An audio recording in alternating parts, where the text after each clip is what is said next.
Aujourd'hui, on va essayer de parler de la Trinité. La Trinité, c'est un sujet qui est très important pour nous parce que, en fait, c'est ce qui se retrouve dans la Bible. Et ça peut être un peu compliqué, en fait, en fonction des mots qu'on utilise, en fonction de comment c'est expliqué. Mais aujourd'hui, j'aimerais qu'on puisse la comprendre de manière simple. Évidemment, je ne pourrais pas tout vulgariser, mais on va essayer quand même de revenir sur les bases, sur ce que dit la Bible, tout simplement.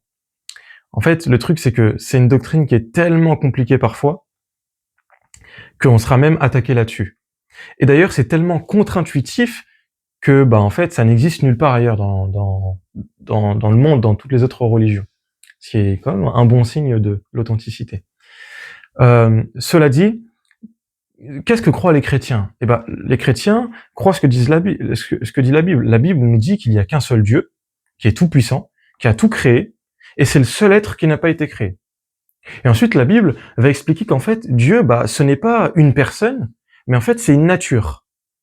Et ensuite, la Bible va nous montrer que cette nature n'est pas solitaire, mais en fait, elle est partagée par trois personnes, trois entités, trois personnes éternelles, ou coéternelles, si vous préférez. Et ces trois personnes-là vont jouer un rôle crucial dans le salut de l'humanité. Et on va voir, en fait, de manière très concrète, que la Trinité, elle existe dans l'Ancien Testament déjà, et aussi dans le Nouveau Testament. La manifestation la plus visible qu'on ait dans le Nouveau Testament, c'est lors du baptême de Jésus-Christ. Dans Matthieu chapitre 3, versets 16 à 17, la Bible nous dit « Le Fils alla dans l'eau, le Saint-Esprit descendit sur lui, et le Père parla d'une voix forte en disant « Celui-ci est mon Fils ».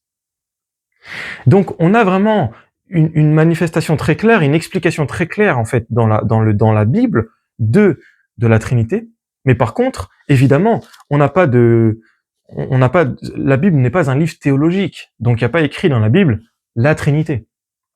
Le mot Trinité, il a été inventé un peu plus tard pour expliquer ce concept très très particulier, qui n'existe nulle part ailleurs.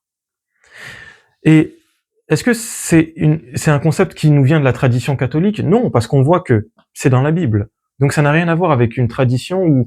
Non, le concept est biblique.